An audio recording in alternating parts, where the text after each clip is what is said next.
are looking at a live view of the Falcon Heavy, yes, the Falcon Heavy, on historic pad 39A at Kennedy Space Center, awaiting liftoff at 3:45 p.m.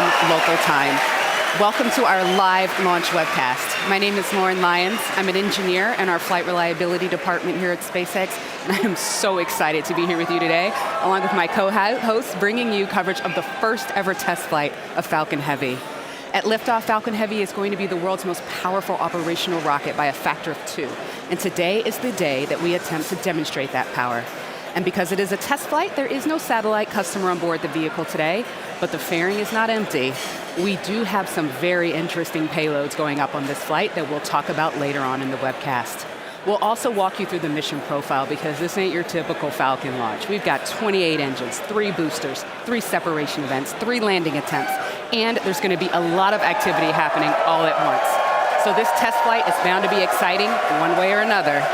All right, we've got a ton to walk you through today, so let's get going. Hi, I'm Michael Hammersley, a materials engineer in the avionics department. We're very excited. I'm sure you can hear it. To my right, we have a live view of Falcon Heavy on the pad at Kennedy Space Center. Falcon Heavy is essentially 3 Falcon 9 rockets all strapped together, which means it can carry much larger payloads not only to Earth orbit, but to the Moon and Mars as well. So like Falcon 9, Falcon Heavy is a 2-stage launch vehicle. The big difference is that the first stage in Falcon Heavy is comprised of 3 cores, while Falcon 9 has only 1. Now, each one of these 3 cores has 9 M1D engines, making for a total of 27 engines overall. Altogether, those engines produce 5 million pounds of thrust, which is equal to 18 747s at takeoff. In fact, the engines are producing so much power that we don't run them at full thrust all at once. So during ascent, Falcon Heavy will throttle its thrust up and down in both the side and the center cores in order to balance the aerodynamic and structural loads on the vehicle.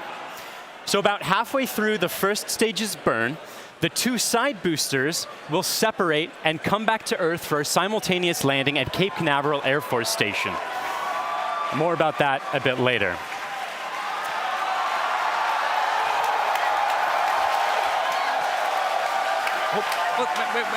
Wait. At that point, the mission proceeds very much like a standard Falcon 9 flight.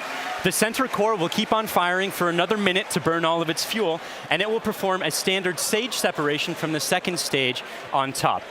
This second stage, with the fairing right at the very top there, the second stage is exactly the same as any other Falcon 9 flight, except we've loaded a bit more helium onto it this time. Now, that second stage will be sending our payload way out into a Mars-crossing orbit, which we'll also get into a bit later. But all in all, with a successful launch, Falcon Heavy is going to be the largest and most powerful operational rocket in the world. We're very excited to be launching it today. Let's check in on exactly how it's doing. Good afternoon. I'm John Innsbrucker, the Falcon Principal Integration Engineer at SpaceX. We're currently at T-minus 17 minutes, 40 seconds and counting down. The good news is that all systems are go for launch. We're working no problems with the SpaceX test flight of the Falcon Heavy launch vehicle. Now we're currently loading propellant on all 3 first stage boosters, and we began loading a couple minutes ago on the second stage LOX tank. Now this is the same method that we use on the single-core Falcon 9. It just scaled to handle 3 first-stage boosters. Now we're loading liquid oxygen and kerosene. We do that because in order to support combustion, you need oxygen. And in the vacuum of outer space, there isn't any. So we bring our own liquid oxygen, chilled and densified. You may have heard densified in the past. That allows us to pack the maximum amount into the LOX tanks on the Falcon Heavy. Now our fuel is refined petroleum, RP1. That's essentially just a purified kerosene. It's a safe propellant, easily available, has a lot of history. For example, the Saturn V first stage, flown from the very pad you see on the monitor, on the moon missions, used kerosene and liquid oxygen. Now the big news this afternoon has been the weather, and we've eaten up most of our launch window. Now we won't have the ability to hold the countdown any further now that we are into liquid oxygen loading. The good news is that the winds are looking good. We're working no issues on the Falcon Heavy. However, if there is an issue in the last minutes, we won't be able to launch today. There is a backup date available tomorrow. Now, I've said it before, launch is hard, and Falcon Heavy is no exception. We're essentially counting down 3 rockets simultaneously. So the SpaceX team is going to be conservative in case anything pops up in the last minutes. But as the energy and the enthusiasm from the team gathering below me outside of Mission Control Center X is growing, we are go at T-minus 15 minutes and 40 seconds and counting.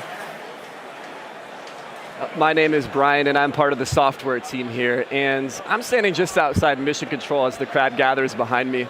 We're all anxiously awaiting this very first test flight of Falcon Heavy. Now today, SpaceX has over 6,000 employees in locations across the country, but it wasn't always like that.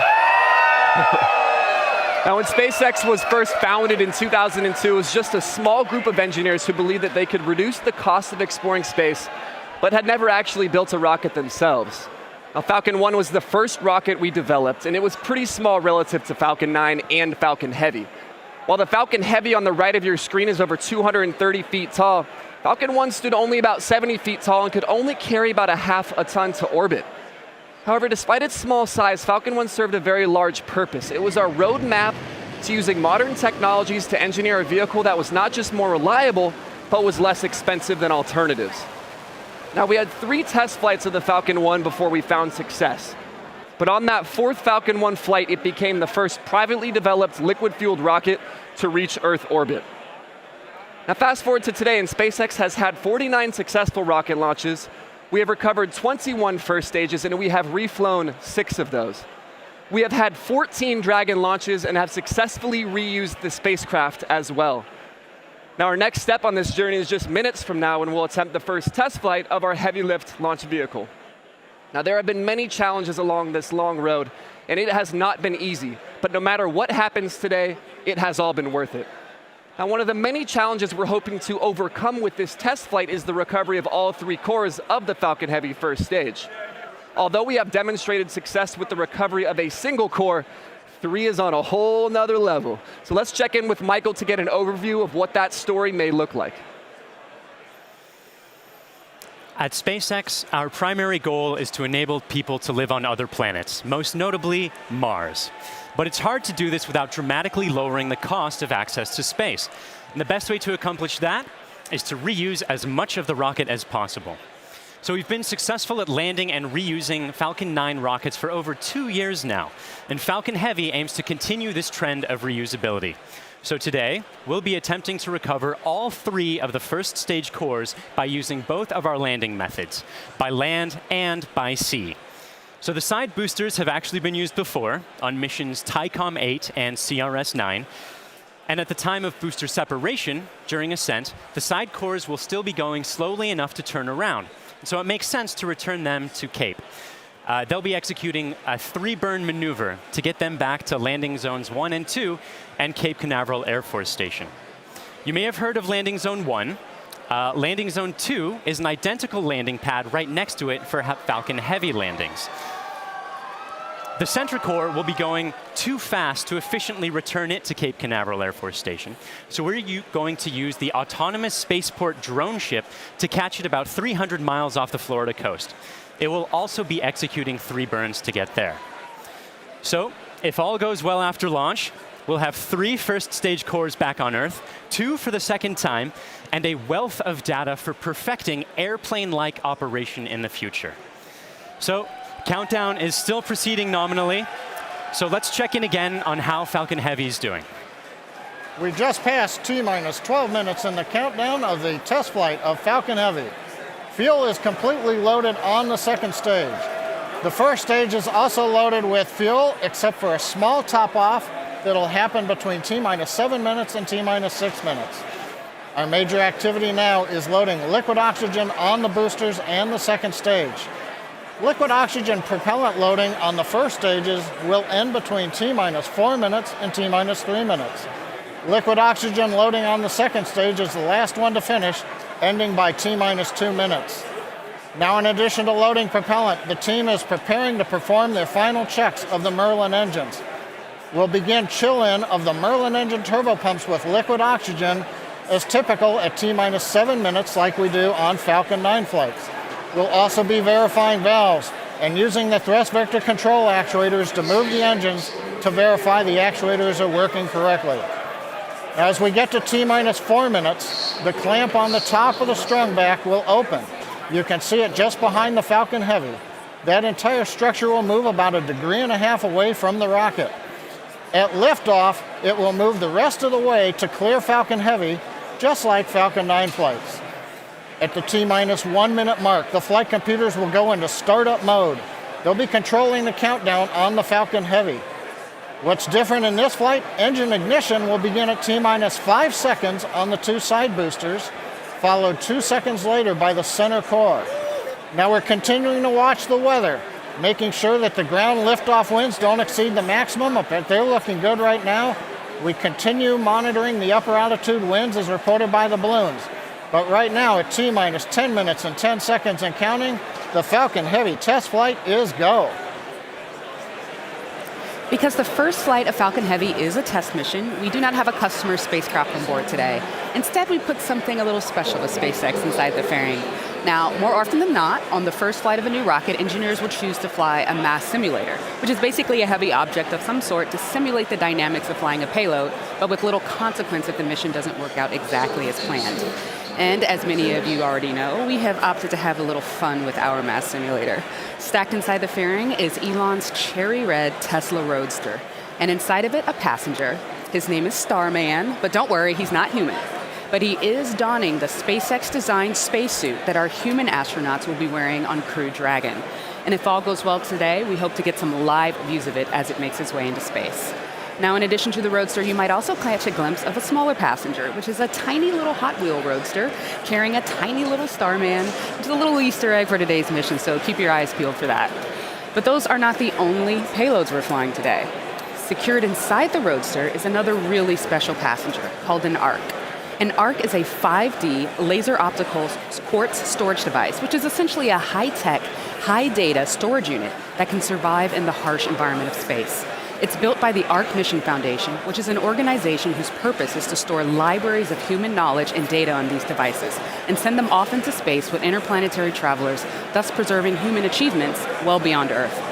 On the ARC that's being launched today, the Foundation has stored Isaac Asimov's classic sci-fi series, The Foundation Trilogy, which was the original inspiration for the ARC mission. And given that making humanity a multiplanetary species is the core purpose of SpaceX, launching an ARC on this mission just seemed fitting. And last but certainly not least, a little something special for our hardworking SpaceX team. Mounted on the payload attach fitting, which is the structure that holds the Roadster onto the second stage, there's a plaque on which the names of over 6,000 of our SpaceX employees are engraved.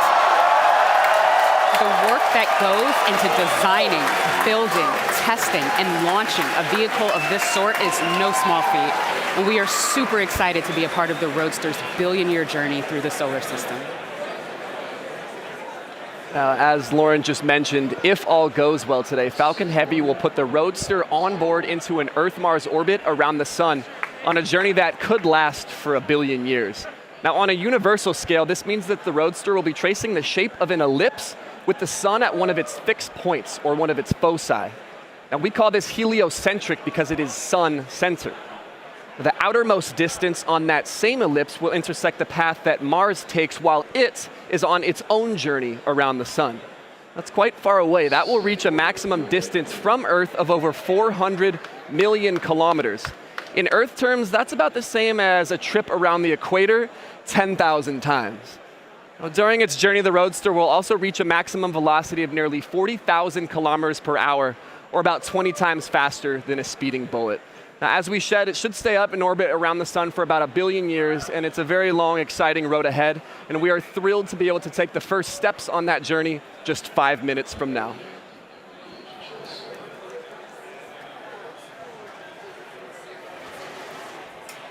The SpaceX team continues to count down for launch of Falcon Heavy test flight. Now, once we light the engines, Falcon Heavy will check the power on all 27 Merlin engines, a critical period in the go-no-go for launch.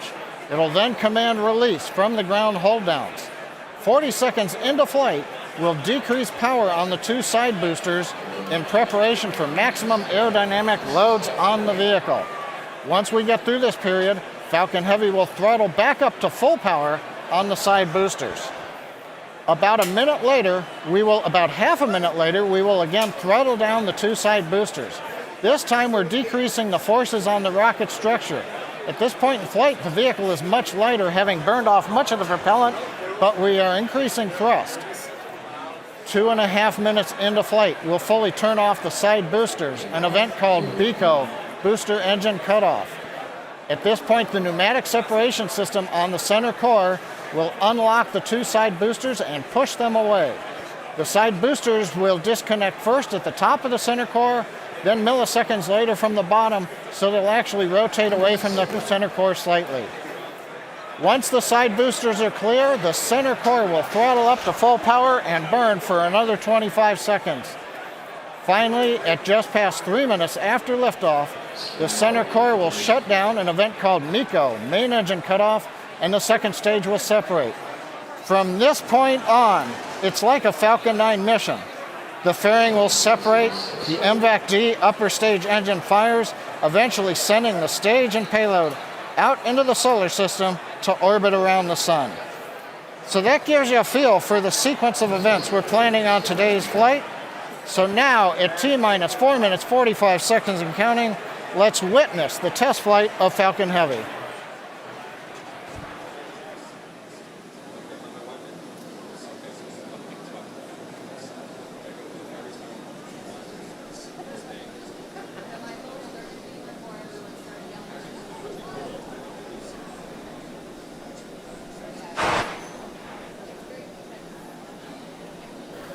MVAC and A1D fuel bleed is started.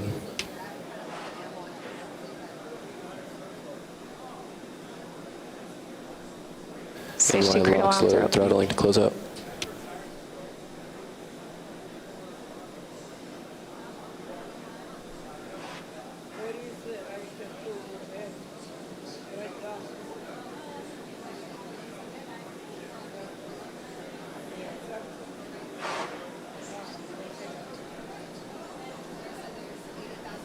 NY lock slide complete.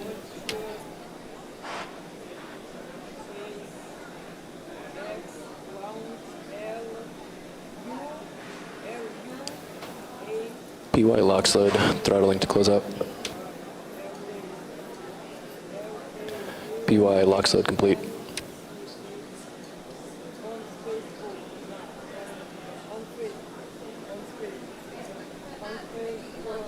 Stage 2 TVC motion's nominal.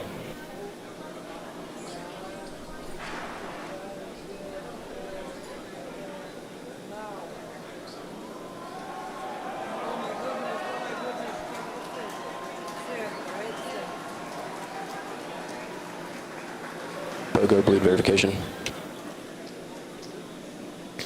Center core lock slide complete. Strombeck lower has ended. Strombeck's at 88.2 degrees.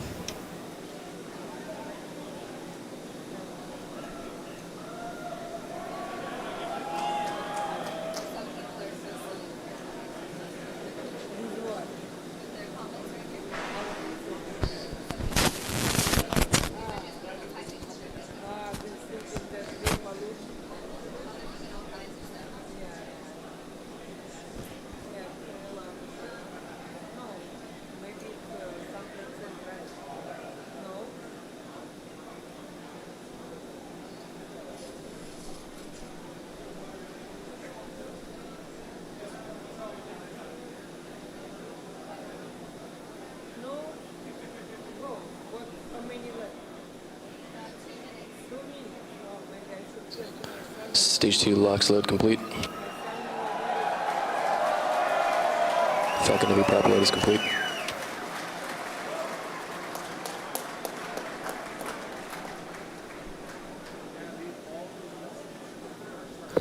Falcon Heavy is on internal power.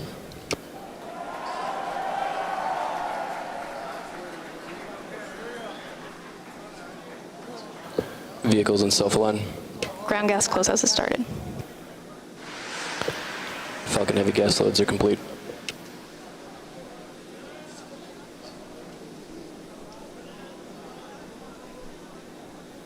M1D fuel bleed complete.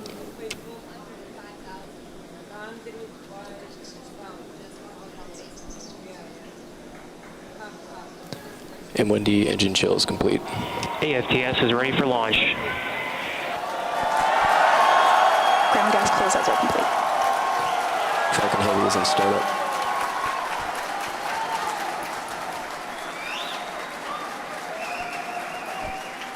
Stage 2 pressing for flight.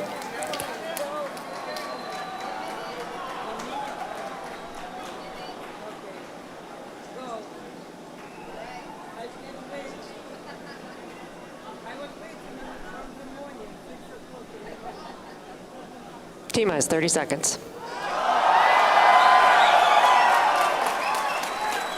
Launch director on countdown 1. SpaceX, Falcon Heavy, go for launch. Falcon Heavy is configured for flight. T-minus 15, stand by for terminal count.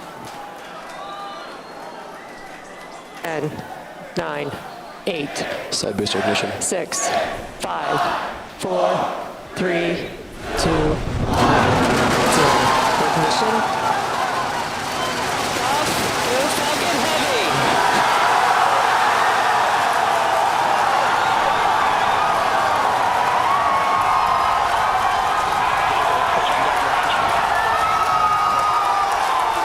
Stage 1 propulsion is nominal.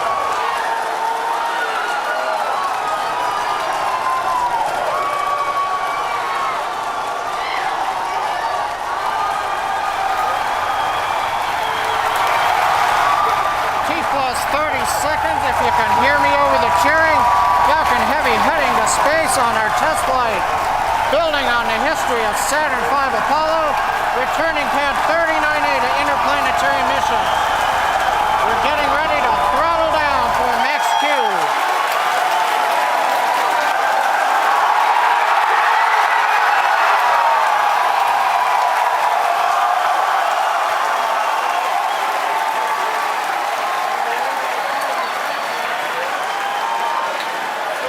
Vehicle is supersonic. You've heard the call out. Vehicle is supersonic.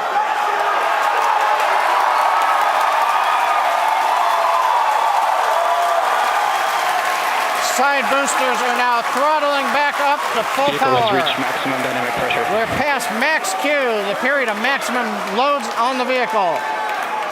Next up, we'll be waiting for the side boosters to begin to throttle down prior to booster engine cutoff and separation 2.5 minutes into flight.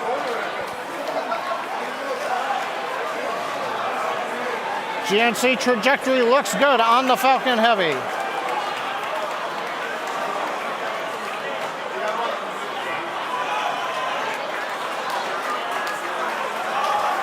Reports show that the M1D engine performance is nominal. Contact engine chill has begun.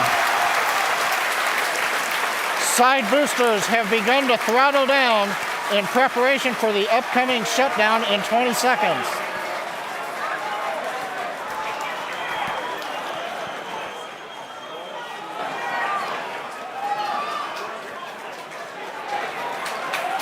Major event coming up with side booster shutdown and separation. Inside shutdown. Side boosters. Vehicle. Center. We're southing up. S1 keeps going.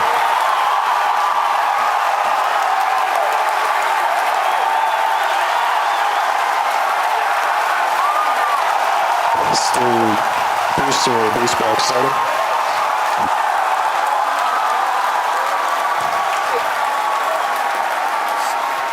Successful separation. We're coming up on MECO and shutdown. Stay set. Separation confirmed. Event recognition.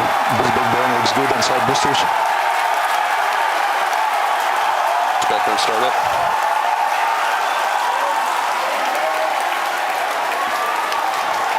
Coming up on fairing separation. Center core side engines on power, also look good.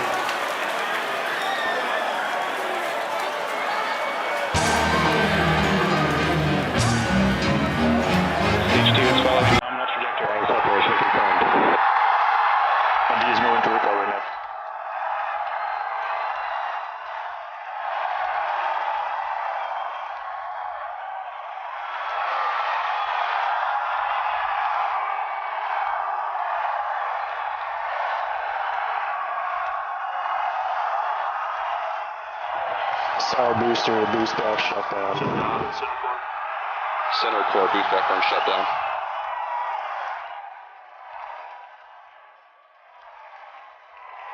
Bermuda acquisition of signal.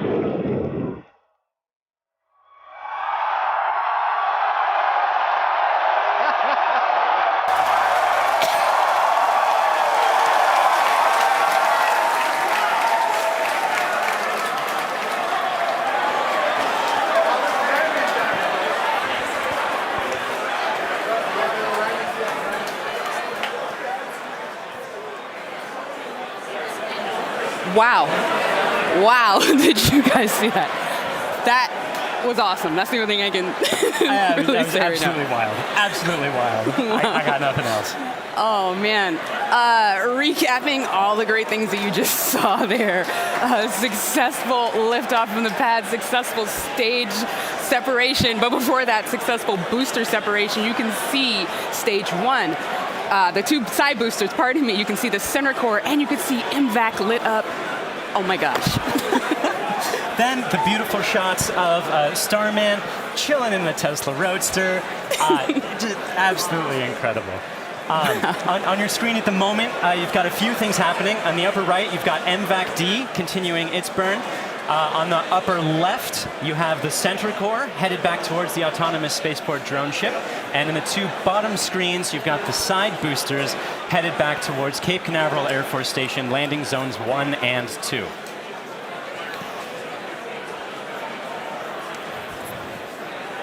The next step coming up for the side boosters and the center booster is the re-entry burn. That's going to slow it down from, or slow all the boosters down from way faster than the speed of sound to just faster than the speed of sound in order to reduce some of those aerodynamic forces and heating that occurs when you're moving that quickly through the atmosphere.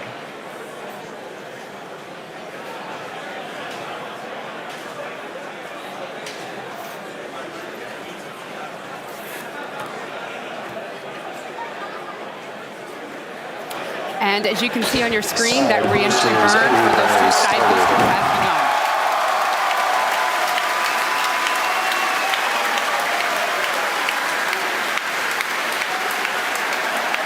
Side boosters entry burn shut down. Side core entry burn started.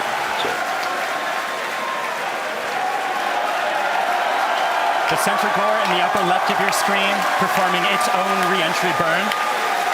You can see the edge of Cape Canaveral in both of the side booster cameras as those are coming in. Some PY and NY side boosters have saved. Center core entry burn shutdown. And even though those look very similar, those two boosters' views, those are actually representing different boosters. And they're heading towards Earth. They're about to begin their landing burns.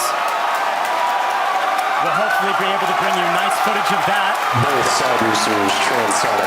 And watch for the landing lights deploy at the tail end of that landing burn.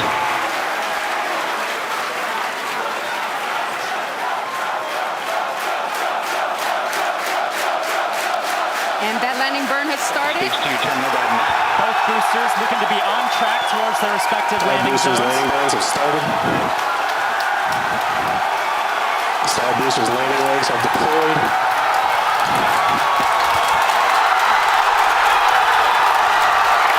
And the Falcons have landed. LZ1, LZ2, both side boosters have touchdown. Landing operators move on to 11 by 1, recovery 1 and recovery 2. And coming up very shortly, the center core will be attempting its landing on the autonomous spaceport drone ship. You may also be hearing the second engine cut off. Oh, check on your screen. Sometimes this footage goes out when it approaches the drone ship and the heavy vibrations make it lose signal. We're crossing our fingers that's not the case right now. Stage 2, nominal parking orbit insertion. So it looks like that landing is happening at the moment. We have lost signal. We're hoping that signal comes back shortly. Oh, man. Yeah, as Michael mentioned earlier with the vibrations of the rocket and how it shakes up the cameras that are on the drone ship, sometimes we do lose signal or shakes up the antennas. Oh, and we've just gotten confirmation We're waiting to hear what happens, and so we're listening in, and we're still waiting to hear. We'll let you know as soon as we find out. You'll know. People are cheering, but we'll get the call and know, hopefully very, very soon, how that center core is doing, whether it's standing up proud on that drone ship or not. Meanwhile, other two landings. Those were absolutely gorgeous. Meanwhile, the second stage is continuing its trajectory towards Mars. It's all looking good there. John, come give us a recap of the full mission. He stands. Well, if you could hear all that cheering, it was an outstanding test flight of the Falcon Heavy.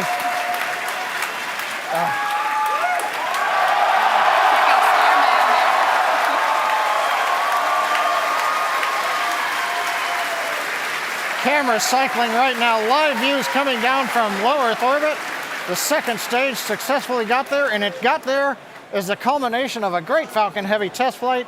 We lit 27 engines, throttled the boosters up and down. We separated the side boosters. They came back spectacular, simultaneous landing. The center core did its job. The second stage did it. Everything that you could want in a test flight, we got here. Now we're just looking for the icing on the cake to find out what happened on the drone show. But all in all, an outstanding test flight for Falcon Heavy. Wow, what an absolutely momentous occasion. Thank you so much to the range for contributing their expertise to today's launch, the FAA for the licenses to launch and land those boosters, as well as the rest of Falcon Heavy. And thank you to you, the viewers, for joining us for a really, really cool moment here. And to find out what happened with the center core and what's going on with Starman as he makes its journey through space and all of our other launches, you can visit us at SpaceX.com and follow us on social media on LinkedIn and Twitter. If you would like to join us on exciting projects like these, please visit SpaceX.com/careers. From the entire grateful team here, thank you again for joining us. We'll see you next time.